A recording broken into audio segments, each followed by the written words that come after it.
Një pjesë e konsiderueshme e qytetarëve zgjedhin që të udhtojnë me transportin publik në Shkodër. Prej vitesh ky shërbim ka pasur problematika të ndryshme, por me sa duket gjatë kësaj periudhe gjërat kanë lëvizur për mirë. Udhëtarët thonë se urbani vjen më shpesh, ndërsa edhe kushtet janë përmirësuar. Ç'e përdorim? Si ju duket shërbimi? Po mirë po. Gjenëror? Po.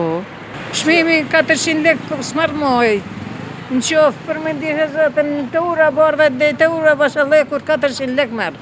Shpesh bëllë e përdorim, po e kena pas 2 urbana të Shkodër, tash janë bon më kërë bajakin shumë, nuk të kanë me prit shumë, dhe ma përparën kena prit edhe ka gjysë ore dhe 3 qerik ore të këto.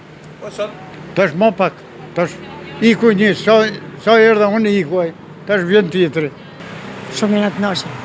Përdorni shpesh? Ja, rrallë. Pritni shumë ty, ta kanë me prit? 10 minuta. Në rregull, super në rregull. Ndërkohë një investim i rëndësishëm që ka nisur të zbatohet është vendosja e vendqëndrimeve të reja.